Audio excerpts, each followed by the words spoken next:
Today I'm going to share my experience of being in a coma. Crystal, how did you end up in a coma in the first place? Well, 5 years ago, I was working away and I got really sick. I started coughing. So my wife at the time told me to go to the doctors. So I went to the doctors. He said I had a bad chest infection. So he put me on medication and I tried that. A week later, still no good. So I went to the doctors again. Well, this repeated itself for at least 2 months. Then finally the doctor said, listen here, Crystal, you got such a bad case of pneumonia. So he said go to the hospital. Gave me a letter to go to the hospital, but as I didn't go to the hospital, so I kept working for another month.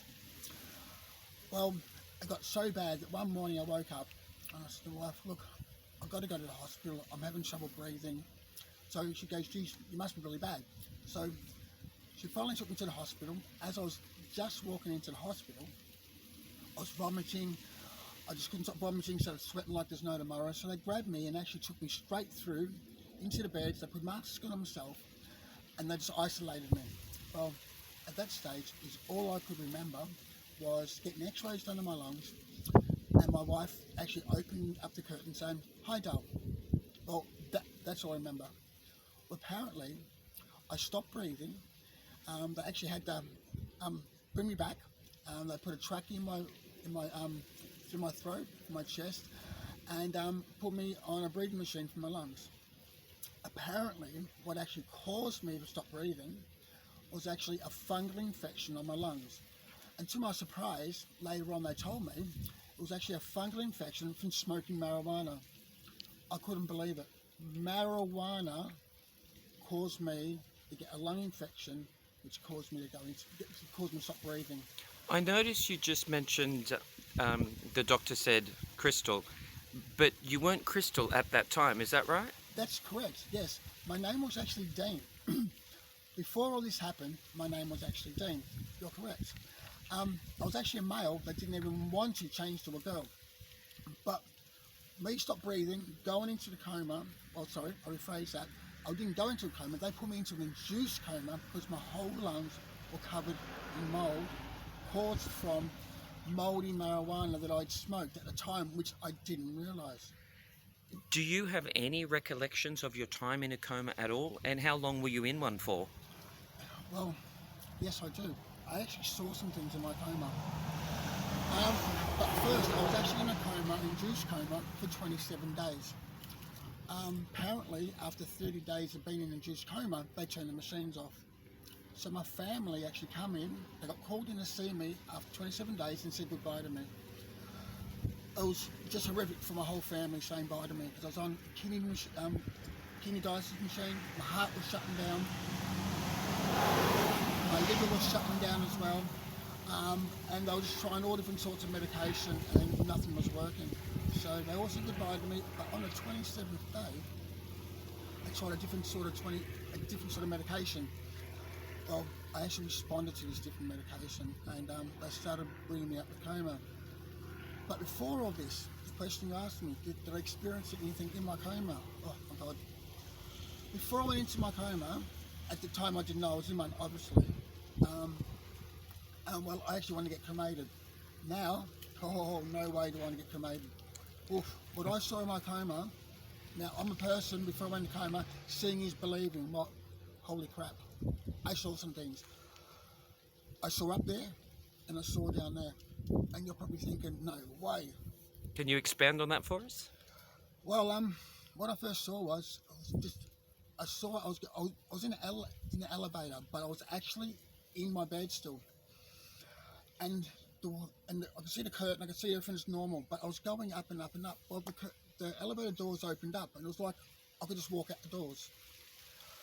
So I walked out the doors, and it was like a big Roman arena. And on this side here, I saw my mum, and I saw my wife's mum at the time, and my wife. On the other side, I saw my dad and my mum's mum. And by the way, they're deceased, they were. And they told me if I caught this big ball of light, right, I had to fly around and catch this big ball of light. It's like a whitey, yellowy, pinky colour. If I caught it, I'd survive. I know it sounds weird, but that's what I saw.